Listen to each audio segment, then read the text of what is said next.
Hello, Ahoy. viewers. How's it going? We are here at Harris Street Reserve, bringing you the wrap on the last weekend in August, which means we're definitely heading into final season in September, and a couple of games that we had here. That we finished off the junior competition this week, and we had our first week of semi-finals for the Warrnambool District Soccer League. Carlos Del Rio here, been joined by my friend Simon Morgan. Greetings to our YouTube viewers. Glad to have you back. Yes, glad to be back And after if you, welcome. week off. We had a week off, which is great. Yeah. It was Don't great. know what you got up to, but I got up to a bit of. Actually, I got up to nothing. Sorry. Yeah, I was pretty busy. I'm heading off overseas very soon, so I'm going crazy. Organising a couple of things for the league as well, so we'll talk a little bit more about that too. However, one of the things we're trying to get is a collection of all the goals that we got on tape, on video as well, so hopefully we get that through to you, our viewers, to see all the goals that have been scored, that have been captured on film. Yes. And maybe even have a Simmo and Carlos goal of the year. People might pick our favourites and what we got. Not necessarily the goal of the season, because we didn't capture every goal. No, but there's a couple. There's a couple of really some good ones in there, and particularly one that was caught on film for these final rounds. And we'd love to hear your feedback as well. If you're watching, put a little comment or join the Warrnambool Wolves, and tell us what you thought was a pretty remarkable goal. Yeah, we'll do that. Well, once we get the collage of goals happening, certainly put your comments and we'll see how we go. But that's all in preparation for our presentation night, which is going to be held on Friday the 13th of September. Simpson Street, Warrnambool at Proudfoot on the River. Again, a venue we've had the presentation at for the last sort of 3 or 4 seasons. Yep. Somewhere you'll put it on somewhere so everybody knows what's going on. But it's looking like it's going to be a huge night. Massive. Looking forward to that. First of all, under 15 soccer, 2 games. One here at Warrnambool, and another one over at Scotts Creek. The Warrnambool game started a little bit late, Simmo. It did. Because we had a Daffodil Cup fundraiser, which the Wolves put on to raise funds for a good cause, usually a council type event. This year we're donating the funds for a little girl who is not doing too well, whose family is part of the club, but Pippa Ray. We wish you the best, and obviously we're trying to help the family as best as we could. So we had penalty shootouts, we had a walk along Lake Potobe by lots of people. Thank you very much for all those who came and got wet, because it was a wet morning, but it was great to see our community band together for a good cause, and the Wolves have been doing this type of things for a lot of years. Used to be called the Daffodil Cup, where all the teams would play for a cup, but this time we had activities going on for the morning session, and that was happening prior to the under 15 games here at Harris Street. Simmo, Yes. the game, please talk about that. Under 15s, Merri Stingray and the Jetty Flat Rangers. So we have the two, I was going to say local clubs, but that's really relative depending where you are. The Warrnambool clubs, the Warrnambool teams, the Warrnambool Wolves teams were here at Harris Street playing in the last match of the Phase 2. And the Merri Stingrays came with a pretty solid team. Jetty Flat were a little bit underdone. They only had about 8, 9. They had 9 on the parking. Yeah, so they were just sort of a little bit underdone, missing Lucas Esselwanger and his brother Sebastian. So, sort of told them apart. They were Hartley and Keith Russell were there, so they were being very vocal and trying to sort of will the team on as best as they can. But first half score was 7-1 for Merri Stingrays, and the full-time score 12-2. Again for the Merri Stingrays. So we've got the scorers on the bottom there. I thought it was a pretty tight game at times, but I think the defensive laps in the Jetty Flat Rangers really proved to be their undoing and made it easy pickings for the Merri Stingrays colours? Yeah, I wouldn't say easy pickings, but it is. When you got the numerical advantage, it certainly makes it harder for the opposite team to get anything beyond the halfway line. However, they did score 2 goals.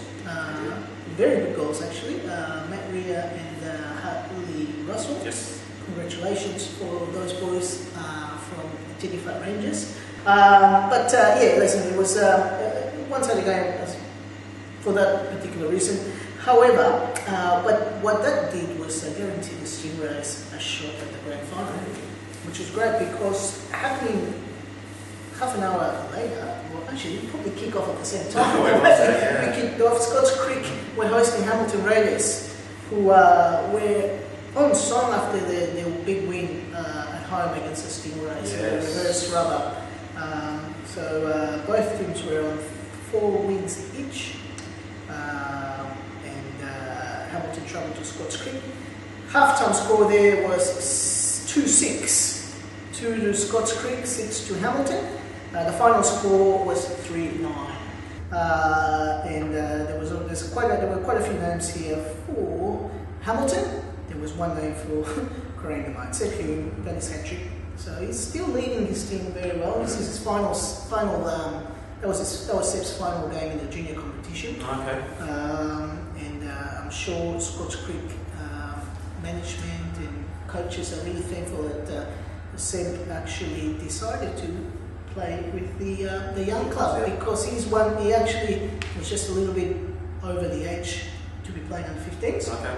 But obviously there was the league let him distance because it's a new club and they had a lot of the age group was quite large. There'll be a week off now from junior soccer, and then they'll be playing in the grand final day, gala day, which is actually the 8th of September, where the seniors will be playing the grand final, and as a curtain raiser will be the grand final of the under 15s, which will be between Merri Stingrays and Hamilton Raiders. Congratulations to both teams and good luck. Absolutely. On what should be a great day of football on that day. So, absolutely. Looking forward to it. Yes, and interesting to see what senior teams are actually playing in that game. There was a knockout game between 4th and 3rd and 4th. 3rd Thunderhawks. 4th Merri Stingrays. On a Friday night game. The last Friday night game of the year, if I'm correct. Yep, and I'm glad it's over for Friday nights. And a lot of players are as well. However, one of the first, obviously the first knockout game for the season, winner takes all in this one. Yeah. If it was all square full time, it was going to go to extra time, to 15-minute halves. Yeah. If that wasn't going to happen, we're going to have another penalty shootout. Oh. But did it get to penalty shootout, Simmo? Let's find out.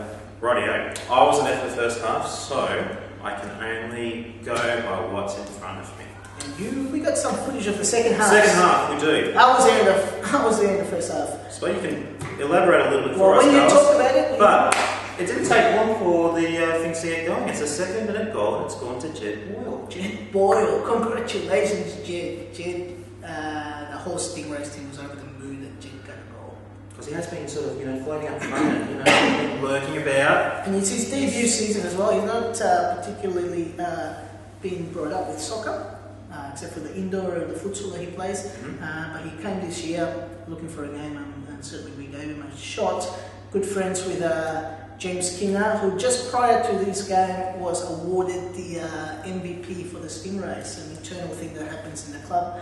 And Kino was voted our best player. Very deserving. Our leading goal scorer as well, with 12 goals so far. So obviously, good mates of Kino, came to the club, winning a game. We've put him up the forward line, we've put him at the back line, tried him on the wing, we stuck him in the forward line this time around, and what a goal.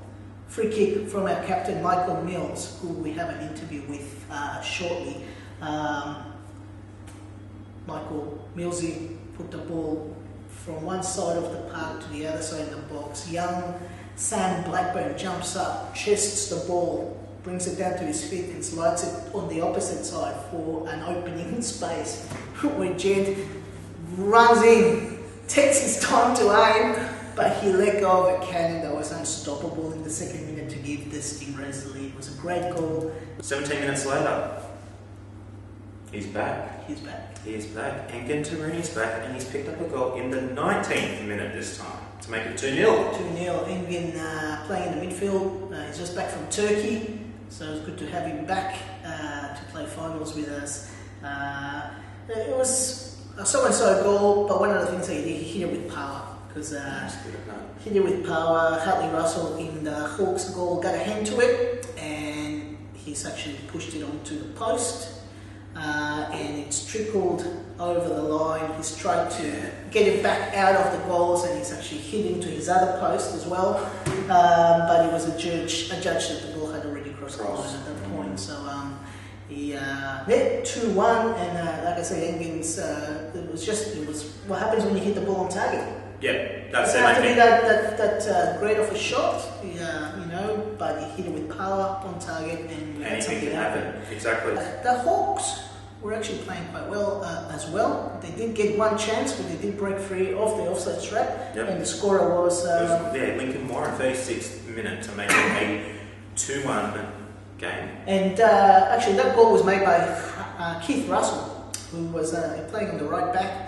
He actually brought the ball forward as a wing back, and this is what the Hawks should be doing if they're not playing the offside trap, but putting the ball through and waiting for some of the fast forwards to actually run rather than being in an offside position. This is what Lincoln did. I was able to find the spot. Keith, great ball in between the two defenders, and Deguadeva just came out of his line but couldn't quite get to it, allowing Lincoln to actually have a shot on goal, which it stood, which was a great goal, 2-1, and that's where it stood. Very close game. Second half. And then that's when Simmo came. So we're filming. Started filming, yes, and that's where we got the footage. Some of the footage there. And I'm trying to remember, it seems like such a long time ago, Mr. Del Rio, but I will do my best to try and remember how things played out. From memory, it was really tight. They're both, Thunderhawks in particular, were really trying to press and get a second goal short and try and equalise it and sort of even things up. Yep. Fortunately, it didn't happen like that. The captain of your club, the man himself, Michael Mills, picked up a 57th minute goal, and it was a pretty cracking free kick.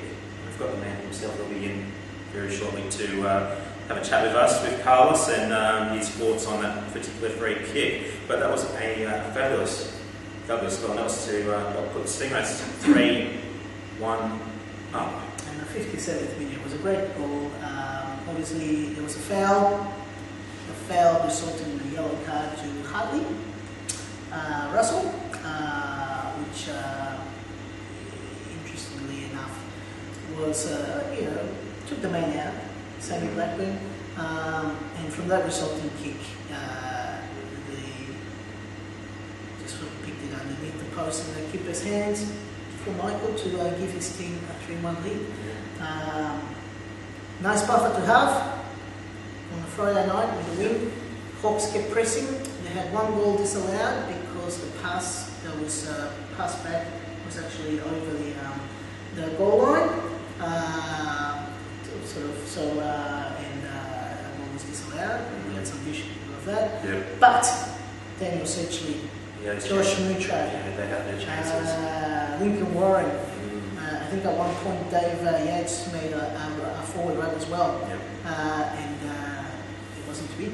No, they are their chances, and Deadly Dan on this occasion, not so deadly, unfortunately for him. The score ended up being a 3-1 win for the Merri Stingrays. Could have been a couple of goals either way. James Skinner had some really good opportunities as well. Tolga Merrick actually claims that his shot was over the line when it was cleared, apparently. I can't remember who it was that cleared it off the line, but that was a close call from a corner, again from a Millsy corner. Yep. If you see some of the footage as well. But it didn't count either. 3-1 all the way to the end. It was incredible. incredible, but we held on. Stingrays held on. Commiserations to the Thunderhawks. The Hawks, and then okay, soft spot for the Hawks as well, because a lot of the players that are playing there were from the championship winning side. Nicholas, Nick Johnson, Matt Hewson, Josh Mutray. Who else is there? These guys won the league with the Stingrays last season. But in saying that, David Yates leading the Hawks to a good season for the first year. I believe they're going to be sticking together. They're all mates, Warrnambool people, Warrnambool lads, and it's great that the Hawks have come this far in the first season. And I'm sure they will be going a bit further next season. Yeah, I think so. Immensely talented. Gil Malabar there as well, coming back to play in the league, which is great to have Gil back in the league. Another guy who's all talent. So yeah, but we do say goodbye to the Thunderhawks every season. So well done to the Stingrays. Stingrays fight to live for next week. Another day, and what that means too, Simmo, is that we're going to be having one of our really good players back, because Nigel Gray was suspended. He was unable to play this game after a red card in the last minute of the game between your team and my team. Yes. But Nigel's back, so we will have a full team again, which is it's looking really good. Now, before we get there, though, I think it might be a good chance to have a chat. Let's have a chat to Michael Mills. We have a bit of an interview. We have an interview here with Michael, who played his last game at the 2013 season. He's packed his bags and ready to drive north. Here's Michael.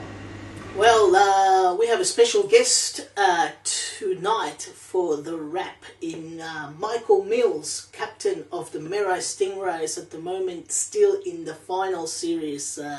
There were 4, now there's 3 Millsy, and it was all thanks to you. But before we get started on current affairs, let's go back a few years, young fella, when you first came to Australia. Give us a little bit of your background. Where were you born? Where have you lived? And how did you ended up in Warrnambool? Oh, well, I was created in England, but born in Scotland. But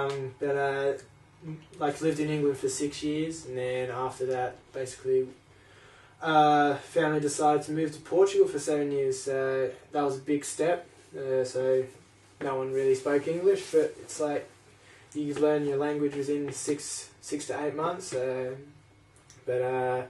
it was pretty hard for that time, but in the meantime started playing soccer at the age of 6. So but yeah, it was good. It was good. You're finishing off your career here in Warrnambool for the moment on the park, on the pitch, but you started your career in one of the specialised positions as a goalkeeper. And what year did you come to Australia? 2007. 2007, and you were 14? Yep. 14, yep. Just going to 14. Because I remember when you first came to the club, obviously, you know, the Wolves sent the country championships team representing Warrnambool to the state competition, if you like, country competition. And I remember when you first came in, 14-year-old kid, really good goalkeeper, and I'll ask you about your goalkeeping training you've had in Portugal. But you came, I think it was like 3 days after, you knocked on the Wolves' door to say, hey, I'm here, I like to play soccer, and I'm a goalkeeper. We put you in the park, you go, this kid can play. And unfortunately, you missed your own age group. Yep. We had to put you as a goalkeeper for the under-18 competition, which was a very strong side at the time. But as a 14-year-old kid, you really, held your own. I remember.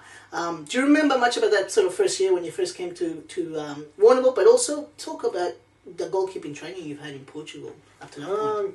Well, in Portugal, the league is different to over here. Obviously, over here it's more AFL than like soccer wise, but over there it's different divisions, and it's like teams are just your hometown, and you've got 25, 26 games a year, but you actually get like your goalkeeper training for like an hour, and then you go to your own team and for half an hour, and it's like pretty full on. But the reason I kind of I think I stepped up the most was because as a young fella I used to try out with the older age group. Yes. So that means I got into the bigger goals a bit quicker than normal kids. So that's kind of the reason why I probably looked a lot better than other kids in a way. Yeah. But it was a good experience being over there, and then coming over here was like I wanted to get to know what it's like to be playing in a different country. Like in England, I never got the chance to play a sport. But yeah, so coming over here was a lot more exciting, and it was really different, like different players and different backgrounds of how people play. So, but obviously the coaches here develop these kids, and like there's a lot of young kids out there who've got amazing talent, not just like to do themselves, but mostly it's the coaching as well that improves their skills. So and that's good to see. One of the things that we do obviously here at the Wolves, and I'm wearing a junior shirt just to sort of Patobe County, a team that I was being in charge of for a few years. But one of the things that we got you doing very early on too, even as a kid, Michael, which was great, and you showed a lot of leadership in your potential, was actually coaching, goalkeeping for the young kids, and that was awesome to have someone with your, your training to teach a lot of these kids. And some of these kids have come, it's the likes of young Cameron Jennings, for example. You probably just touched with him because he's sort of in that younger age group. But there has been a lot of kids that have sort of you've taken under your wings and specialised training as well, which is great to have someone like yourselves. 16-year-old kid, you came to the country championships with me as an assistant coach. Do you remember that? To take, because you were slightly older than the other kids, so you missed another year of country championships because we didn't have enough kids in that age group, so we had to bring it down. But you still came and you supported us. And one of the things that obviously I want the people that didn't know is that Mills has been very loyal to the Warrnambool District League and to the Wolves. He's been chased by a lot of different sports and a lot of different clubs as well. And but one of the things is that people like you that help the club, help build the club, and it's been great because you not only got other people playing soccer, you got your dad playing soccer this season as well, which was great. Colin Mills shows up saying, "I want to play some football with my son," and I played for Real Madrid this season and a half for and it was great. Obviously, it's great to have an opportunity to play with your dad. But yes, so then Dad hasn't really been in the sporting area. He enjoys having a kick around with me and stuff, but he doesn't really get time for that. But tell you what, he shows some raw talent as a goalkeeper. He actually does a bit of raw talent that every now and again he sort of pulls out some saves. Yeah, I know. Other times he just watches it go past, but occasionally he actually gets into a good spot, and it's great that Colin joined in. Sharon, obviously, we've probably seen him more cheering than on the park. Yes, that's right. But I'm sure if she had the chance to, she would have come in and have a few kicks. Yes, she would have. Colin and Shaz Mills, if you're watching, you got us into. You got the wolf heart as well. One of the big things that happened this year is that you were awarded the captaincy of the Stingrays at a young age this year. How was that to receive it for starters? It was I was pretty thrilled to get it, but I guess I haven't had the chance to lead a team before, and to be honoured to get that chance to do it for a year is amazing,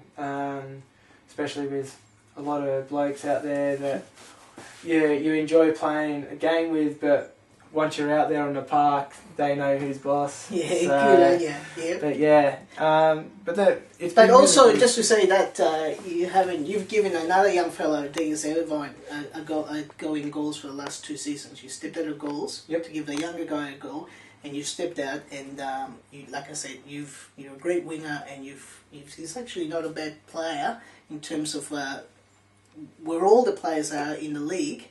From a guy who's been just a goalkeeper to be a strong defender and a winger, for example. Yeah. You've won us a lot of games this season, the ones that we needed to win. And on Friday night, you did something as well that one of the reasons we're interviewing Michael now is that he's leaving for Queensland, so he won't be here for the remainder of the final series. But as a captain, you led your team and you've given him one extra step. Yep. Talk us about this particular goal you're about to see here from a free kick that we had on film. Yeah, well, got the free kick and I was like, well, I might as well ask to take it because everyone in the team always argues. So, but it's like they just said, just give me the chance to do it. I was happy enough to take it, but with all the wind and the rain and stuff, I just didn't want to stuff it up. I thought it wasn't even going to go past the wall, but yeah, got the kick off and just landed perfectly for me. So it was a good achievement to get, especially to get the Stingrays to the semi-finals. Yeah, we're looking forward to it. It's a great match, and we'll be talking about these particular two matches on the weekend. But unfortunately, that's it for you for WDSL 2013. You're heading up north, I believe. Yes, I'm going up to Brisbane. Hopefully try and find a career up there, which I still need to hear back from. But I've already got a job lined up. Yep. And a couple of players are looking to play some football up there, so I thought I might as well try out. Yeah, I'm sure there's a few clubs that once they hear that you're in town. Where would you go? Do you think? Would you try getting back on under the sticks or? To start off with, I might actually try and play as a player, see how everything goes, and then maybe in the near future I might put the gloves back on for another time. So. Yeah, well, I'd certainly hope that you get the gloves back on again and get back to your first love. Yes. Because he loves that position. He's a great keeper, and but he's enjoyed playing on the park, playing with South Rovers as well. Yes. Yeah, getting whacked around a bit there. I don't like my players playing footy and then playing soccer because they become injured. But Michael, all the very best to you. Thank you. Hopefully we get to see you back in the Southwest in some stage of your life again, but it's been great that you've been part of the first 5 years of the WDSL, and certainly your name will be on a few honour boards because you've had a few awards, so congratulations, mate. No, and all the best of luck. Thanks very much. Thanks for having me. No worries. Back to us, Simmo. Roger, thank you, Carlos. That was a very nice chat we had with Mr. Mills. And we wish him all the best on his travels up to the Sunshine State, up to Brizzy. Being used to be a resident myself, I know what it can be like up there, but I'm sure you'll be fine. Hopefully the heat won't get to you. And if not, a little tip, shopping malls are very good for air conditioning. Well, there you go. He calls it Brisbane. Brisbane land. He's looking forward to it. But I don't know, soft spot for Michael. He's been great, and I wish him all the very best moving up north. Now, first versus second. Two teams that have a bit of a history at the moment. Flat Rangers. Hamilton and the Hamilton Raiders. There was an article in the paper that, from the league's perspective, that the Rangers were the it team. Certainly, they have won the league so far quite comprehensively, I'd say. Finals times are always a different matter because you have everything to lose when you're on top. Exactly. However, there is class all over the park, and from this team. But in saying that, Hamilton, who were in the position of Flat Rangers last year, who were premiers and winning everything, also came to this game looking for to sort of move into the grand final from it. And I'm sure these boys were going to deny you. They were coming into play, and they did come to play. 12 players from Hamilton showed up for the game, but more importantly, I think you have 15 players from the Rangers. Did you not? 14 players. Three on a bench. 14 players on the Rangers' team. Obviously led again by Ellen Sparky Wines, captain of that team. Against a Hamilton Raiders side that were without their captain, Peter Hodkinson, who made the trip. I wonder was someone sort of midfield. Yeah. Yeah, so Pick couldn't make this game. However, I believe that they might have given the captain's armband to Mal Rimmer, their other sort of senior player there. Yep. And it was 9th minute goal to Mal Rimmer. It is the captain from what I would say was a floating cross. Floated a little bit. Yeah. And he got his head to Head it. to it and put it behind John Miles, who was playing in goals. Yeah, John Miles playing in goal. He actually dived trying to get that, but it was an actually well timed header. Just sort of looped over top corner. 9th minute to give Hamilton a surprise lead, because up to that point I think Ralph Berent in the Hamilton goal had touched the ball probably about 3 times already. Yeah. In those sort of opening 6 or 7 minutes, he was actually pressing up. 4 minutes later, Stephen Shields equalised, correct? Yeah, correct. I'll let you talk about the rest. You were there. I was there. I'll see what I can remember. What I can remember, I was actually pretty up and close. I was running an errand off field, and from what I can remember, I reckon it was a Stevie Shields header. I think it could be. It could have been a header or something. It just made contact with it, and it just went right into the back of the net. No, it wasn't. It was a shot. It was a shot. It was a proper shot. Yeah, it was a shot, and but it was from one of these little tiki-taka things that your team does, bringing it out wide, getting into the box, attempt to sort of cut it back, and then see slotted it past the outstretched Ralph, who was on his line, so he had the whole goal to sort of pick from. Sort of one-way traffic. Victor Cameron. Victor Cameron. Mr. Cameron picking up a 23rd minute goal. That was a very good goal too. He moved in from the midfield, and again one of these sort of cutbacks. I think this goal was actually made by Sparky. I think Sparky might have had something to do with his goal for a couple of reasons. She was having a top game up to that point, and Hamilton were getting frustrated that they were getting beaten by her. That was on the line, and they were very frustrated that Ellen Sparky was playing magnificently. Leading by example. And she was top notch at that point. I'm pretty sure she had her hand in something to do with this particular goal. Victor, slotted it nicely low, hard, past the overstretched arms of Ralph again to make it 2-1 to the Rangers. Yes, but Hamilton called it back. A 28th minute goal to Tristan Pickering, the young lad. Tell us about that goal, because that goal, Lee Hunter. You're trying to make me think, Mr. Del Rio. Oh, come on. No, I cannot. I don't remember. I do not remember. Tristan Pickering put pressure on the big man himself, Lee Hunter, in the back line there. There was opportunity. There was plenty. He had plenty of time to give the pass back to John Miles, who came out of his goal line ready to it. But I think Lee tried his luck to beat the young fellow, and he got the ball taken off him. Yep. And he chipped it over the head of John. Oh, yeah. Remember that? I think I vaguely remember. Yeah. I think I vaguely So remember. John's come out to beat the ball. I'm not trying to be rude. Didn't get the pass back. He's won the ball really quickly. He's put it over his head, and he's bouncing all the way in. Oh. And out comes Rob Bevan running hard, trying to run it. Just He couldn't get to it, and it was a goal. It was a very good goal for Tristan, who was playing up to that point really strongly. But in saying that, he had to work hard, because they had the likes of Tristan and Malcolm Grimmer were certainly putting pressure on him. Any stuff-ups that was going to happen on the back line of the Rangers, I'm pretty sure these boys were going to capitalise. Yeah. I'm pretty sure of that. So they did have to be they were on sort the of game. there, they were sort of crumbing, if you want to call it. They were sort of lurking about, and they were absolutely making sure that any error that Jenny Flatt made, they were going to try and capitalise on it. And 5 minutes after that goal, actually, Michael Romans on the scoring sheet as well, 34th minute. Yes. Do you remember that one? No. I'm pretty sure it was one of the typical Michael Romans run or pass, his run past his defenders.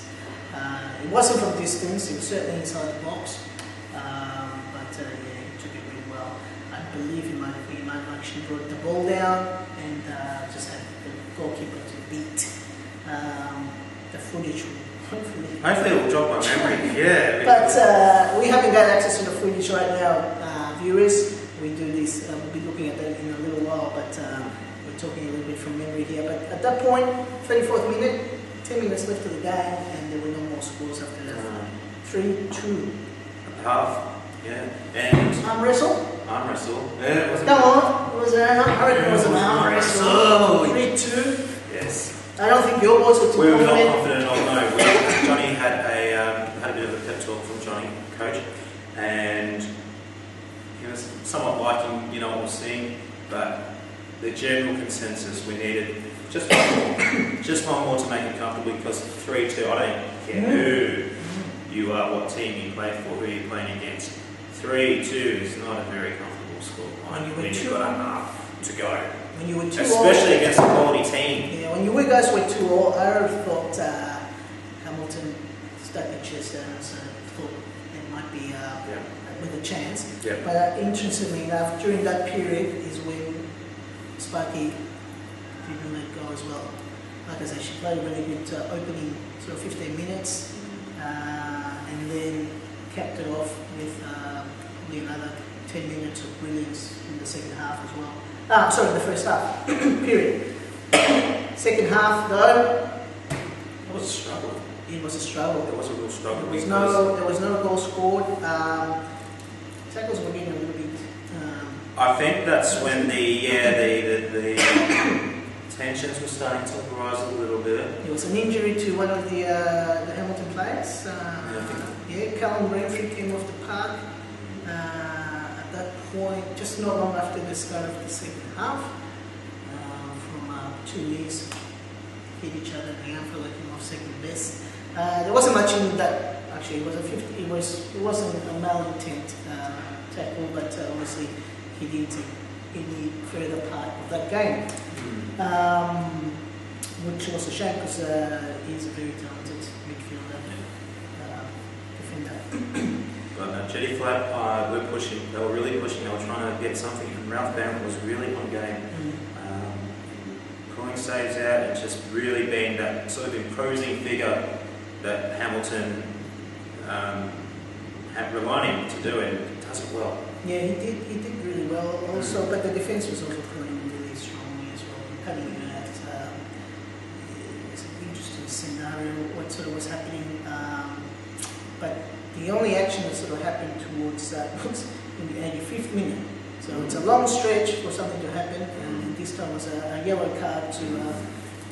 Victor Cameron doing a bit of a double of sorts, picking up a yellow card for dissent, and being on the touchline at that time, we really thought that it was going to be a different colour.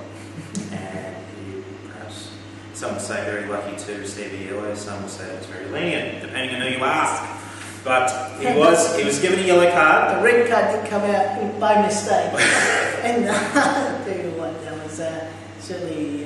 it was certainly something that you don't want to have, especially going into the finals. But lucky for Victor, it was only yellow. And he came off pretty soon after that. Johnny McMillan, the coach, decided that the laddie best to come off, not to cause any more trouble, and at least having a chance to potentially play next week. The following, the grand final.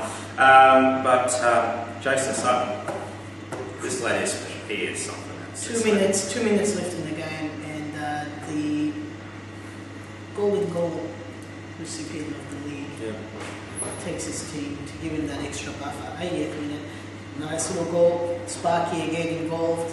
Actually, there were a couple of Jenny Flat Rangers players involved in that particular run. He had been threatened for a lot at the time as well. I think he was caught. He was caught offside a couple of times.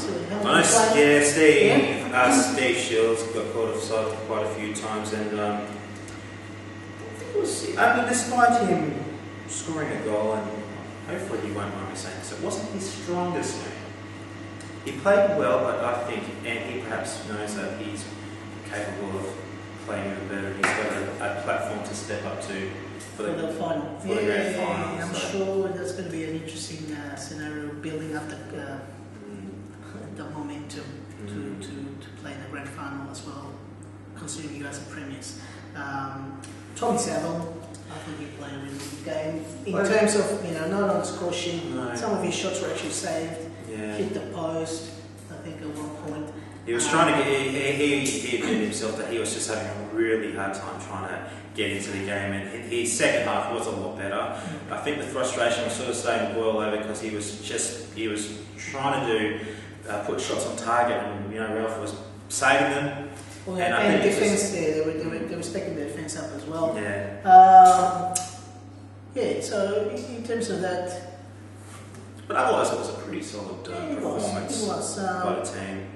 The young fellows from Hamilton as well put a strong performance. Tristan Pickering, Callum Renfrey, young Harrison Hall as well, and Nick Cameron. There's youth in the Hamilton side, missing some of the bigger players as well. But what that means is Jenny Flat Rangers are 4-2 winners. 4-2 winners. 3-2 for most of that second half. Yeah. Just got that final. Just got the final one, yeah. To not force any extra time or anything like that. So this team goes through. Grand final. Grand final Next week. Preliminary final between Hamilton Raiders and Merri Stingrays. Currently they stand at 2-1. Hamilton have won twice. Merri Stingrays have won once against them. So this is just to even the score game, but this is the game where history has nothing to do with it. No. It's what happens on the park at this particular time. So that's all we have for tonight. I'm looking forward to a great game. Come on, Stingrays. Come on, Hamilton. I heard someone say. But it's going to be a titanic battle. Last year we played in a semi-final as well, whereas Merri Stingrays beat Hamilton to knock him out of the final series altogether because they lost in the following game as well after finishing the seasons premiers. So I think these guys have something to. I think both teams have got something to prove, and it's going to be a humdinger of a match. And from a Jetty Flat perspective, I hope you both absolutely pummel each other and give us a nice soft target for the following week. Yes, we'll see what we can come up with. But that's all we have time for this week. Viewers, come and see us at the Wolves, at the website, at the YouTube channel, and we'll be back. Till then. Ciao.